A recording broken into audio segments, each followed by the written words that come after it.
Simple గా చెప్పాలంటే voluntary వ్యవస్థ. నిన్నటిదాకా ప్రభుత్వపు సర్వెంట్స్, ఈ రోజున వాళ్ళు ఇండిపెండెంట్ క్యాండిడేట్స్.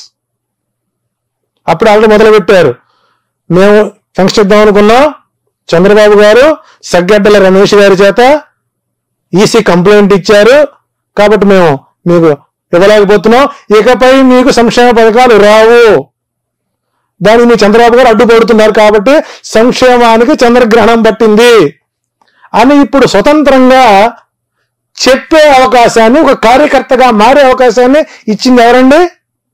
చంద్రబాబు కదా. శ్రీకాళహస్తిలో బొజ్జల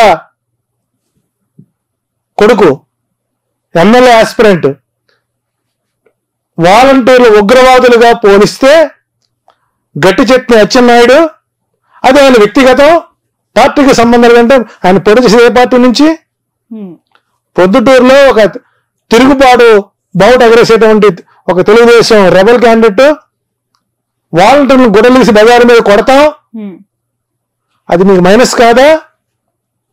ఆడవాళ్ళని ఎక్స్పోర్ట్ చేస్తున్నారు అని పవన్ కళ్యాణ్ మాడతాం ఎఫెక్ట్ కాదా? 2,30,000 మంది వాలంటీర్లు వాళ్ళ కుటుంబ సభ్యులు ఎంతమంది ఉంటారండి? వాళ్ళ బంధుత్వం ఎంతమంది ఉంటారు? ఇవన్నీ మీ ఎఫెక్ట్ కాదా?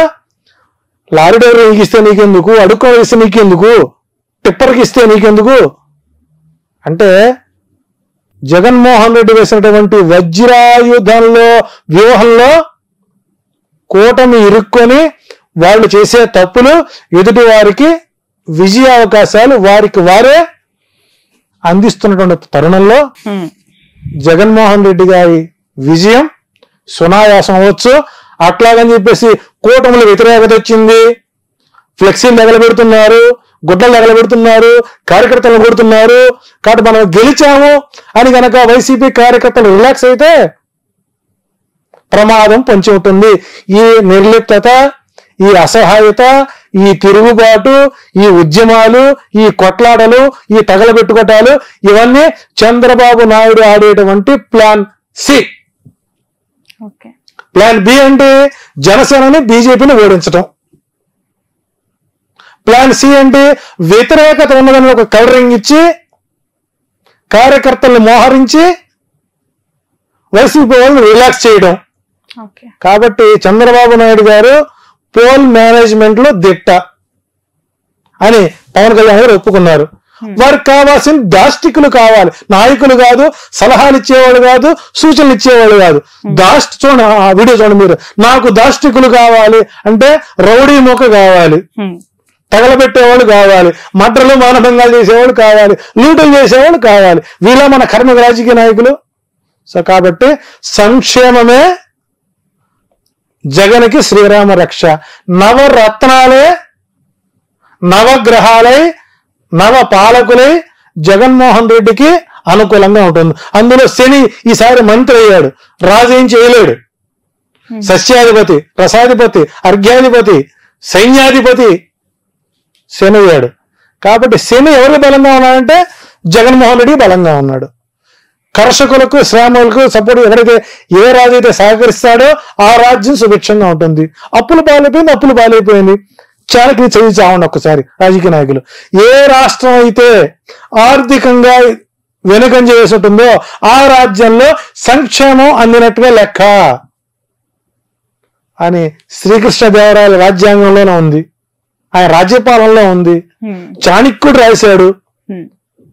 కాబట్టి వీళ్ళు త్యాగాలకు మారిపోయారు, త్యాగ నిరతులు, పవిత్ర బంధాలు, అక్రమ బంధం ఎంతో చెప్పాలంటే చంద్రబాబు నాయుడు గారికి, బాలకృష్ణ గారికి, లోకేష్ గారికి, వాళ్ళ తోడలుడికి, వాళ్ళ బామ్మరిదికి 5 సీట్లు, పురంధరేశ్వర గారికి 6 సీట్లు. వీళ్ళకి త్యాగాల మీద అవసరాలు లేవండి. పాపం నాగబాబు బాగా పనిచేశాడండి. నాగబాబు లైన్లో ఉంటే ఆ రాజమండ్రి హోటల్లో 320 రూము హ్యాపీగా పడుకున్నాడే వచ్చి ఆయన సీట్ అవ్వలేదు. రఘురామకృష్ణరాజు గారు తిట్టకుండా పెట్టినట్టు రఘురామకృష్ణరాజు గారికి సీట్ ఇవ్వలేదు. ఏం పాపం చేశారు చెప్పండి? బ్యాంకు లూటీలు చేసిన వాళ్ళకి, ఆర్థిక మోసాలు చేసిన వాళ్ళకి, కాలు సెక్స్ రాకెట్ వాళ్ళకి, ఇంకా చెప్పాలంటే రైతు ఉద్యమం పేరుతో పెట్టినటువంటి డబ్బుని స్వాధీనం చేసుకుని కాస్త బొజ్జగించి ఆయన కొలికపూడి శ్రీనివాస్ గారికి తరగాలు చేస్తా ఉన్న వాళ్ళకి ఇదా ఇది కూటమి అండి, ఏ భావజాలం ఈ కూటమి? కాబట్టి ఇవన్నీ ప్రజలు గమనిస్తున్నారు.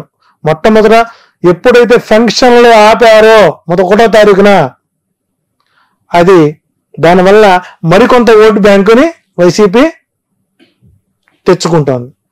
కాబట్టి ఎదుటివాడు చేసే తప్పులు పక్కవాడికి లాభాలు అవుతాయంటంలో ఇదే తార్కాణం. Right. Thank you so much అండి జీవలన్ గారు, మీ అభిప్రాయాన్ని తెలియజేసినందుకు. ఎందుకంటే మేథని జ్యోతిషం అనేది చాలా కొత్త, దాని ద్వారా గెలుపోటములు వివరించారు ఇంతవరకు. ఏ నియోజకవర్గంలో ఎవరికి ఏ విధంగా ఉంది, విజయం ఎవరికి దక్కబోతుంది అనేది చూద్దాం. రాబోయే రోజుల్లో ఎన్నికలు అవుతాయి, రిజల్ట్ వస్తుంది. మీరు అన్న జ్యోతిష్యంలో మీరు అనుకున్న అభిప్రాయం నిజమవుతుందా కాదా అనేది కూడా చూస్తాం. Thank you so much for your valuable time. ఇది జీవీఎల్ఎన్ ఆచార్యులు గారితో స్పెషల్ ఇంటర్వ్యూ. ఆయన గత కొన్ని సంవత్సరాలుగా జ్యోతిష్య పరంగా అనేక విషయాలపైన తన అభిప్రాయాన్ని చెప్తూ వస్తున్నారు. రాబోతున్న 2024 ఏపీ ఎన్నికలకి సంబంధించి చాలా క్రూషియల్ సీట్స్, చాలా ఇంపార్టెంట్ కాన్స్టిట్యున్సీస్ పిఠాపురం, కుప్పం, పులివెందుల, మంగళగిరి, హిందూపురం, నగరి ఇలాంటి నియోజకవర్గాల పైన తన అభిప్రాయాన్ని తెలియజేశారు. అక్కడున్న రియాలిటీస్ అన్ని కూడా ఏ విధంగా ఉంటాయో వివరించారు. సో ఈ జ్యోతిష పరంగా వచ్చిన ఆన్సర్ రేపు రియాలిటీకి ఎంతవరకు దగ్గర అవుతుంది, మ్యాచ్ అవుతుంది అనేది కూడా చూద్దాం. That's all for now. చూస్తూనే ఉండండి క్యూబ్ టీవీ నెట్వర్క్. ఇప్పుడు ఆపరేషన్ లేకుండానే మోకాళ్లకు ప్లాస్మా ట్రీట్మెంట్, మీ ఆర్థోపెడిక్ సమస్యలన్నిటికీ రోబోటిక్ టెక్నాలజీ ద్వారా తక్కువ ఖర్చుతో శాశ్వత పరిష్కారం, ఫ్రీ కన్సల్టేషన్, ప్రతి ట్రీట్మెంట్ పై 20% డిస్కౌంట్. ఈ ఆఫర్ కొద్ది రోజులు మాత్రమే, త్వరపడండి. V9 hospitals 9281465842.